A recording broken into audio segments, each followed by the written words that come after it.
to play.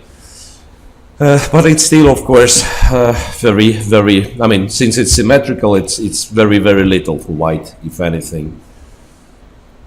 Well, actually, I like the move rook f to c8. Bishop back to b7. Well, very accurate. Queen e2. Rook c7, and then what do you do? I mean, black is threatening to double the rooks on c-file. So it's like you can play knight e5, then black doubles, and you're unlikely to get this file back. Or you go rook c1, then rook a c1, rook c8, then he trades one pair of rooks. He wants to keep the other one on the board, I assume. And then one thing you can do, you can try knight e5, and then maybe F4, to support it with f4. But this way you, of course, give black an access to e4 square. Knight to d2. Knight to d2.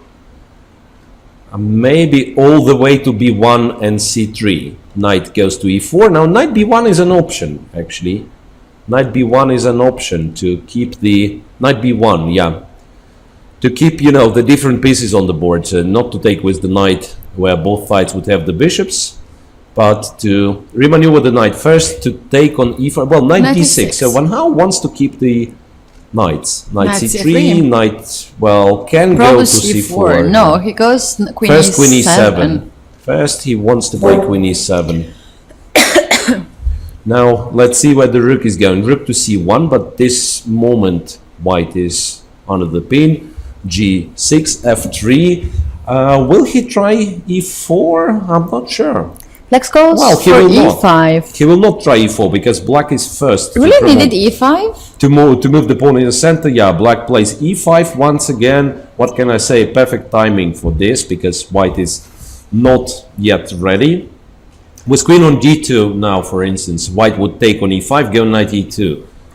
But now he has no time to do that. If he takes e5, goes queen d2, then d4 is something you have to watch out for. Not easy for white whatsoever. Well, actually, I mean, he still has to take and he's d2. Less than 1 minute. Yeah, takes. He still has to go queen d2, it seems. Rook to e1. Okay, another possible move. Anyway, looks like black can play d4 and he's perfectly fine. Yeah, he's going to play d4. That's what Van Hao is looking at. No, first he goes to e8 to increase the pressure on e-file. A little extra pressure on e-file. And now d4 is more strong than it was before. To d1. So perhaps he's ready to meet. Yeah, well, I'm actually still not sure. d4, e4, yeah, but then a lot of dark square weaknesses. Yeah, what can I say? I mean, it's not a comfortable position for Magnus. After queen d2, now it's a real pin on e-file. Bishop to f5, bishop f1. And he dares not to trade the pieces. Yeah, probably bishop f5, knight takes f5 would have been too much. But look, Magnus is on 17 seconds. That's once again not the way you want this game to be for white. But as we could see in Blitz, anything is possible. h5, knight c5 probably is possible. No. Knight to f2. Knight to f2. Knight to f2. Then what h4 about knight c4? Knight c4 for black. Right. Oh, well, possible. Possible. Then white probably takes, goes e4. Yeah, he played. Takes. We'll go e4, yeah, to bishop e6. Somehow limit this bishop a little bit.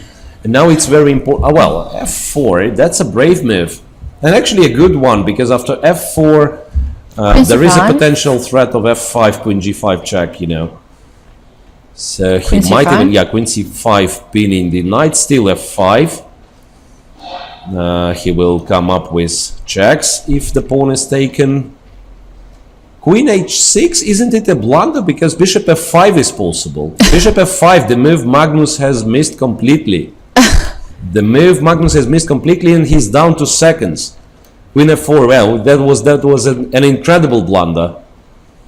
That was an incredible blunder by Magnus Carlsen. Queen e7, and now the endgame. Well, he goes to an endgame. I mean, that's the part of the game he's best at. But still, he has no. I mean, a pawn down. You know, a pawn down is not the situation you want this endgame to be. Rook takes e2. So it is bishop and knight endgame and pawn down. Yeah, that should be completely winning for black. Right. Just move your pawns on the both sides of the board. So b5, a5 here, and then f6, g5 on the other side. Magnus blocks the pawns on the color of the bishop. b4 is still a possibility, though. b4 is still a possibility. After that, while c4 pawn is hanging, if c3, is he in time? Yeah, that's the critical one. Now Hao actually has less time. King takes, king e5. Magnus has to play g3. And now he's safe because king returns back to f5. Supposed to return back. Well, actually, that's still tricky. That's still tricky. Because if e takes f, then bishop comes bishop f5. Takes, yeah. Knight f3 check. Knight to g5, which forces the king to go back, and then he's in time to go to e3. It will be a draw. Yeah, very nice defensive maneuver by Magnus Carlsen. King goes to e3, and now nothing can happen, it seems. Oh, well, the game continues. f4 check. He wants to play king f5, king f5, and king goes to g4. King f2. Still king f5 is a possibility, and knight goes to h3. Forcing black to take. Forcing black to take. King takes. And now it's got to be done. It's got to be a draw. Yeah.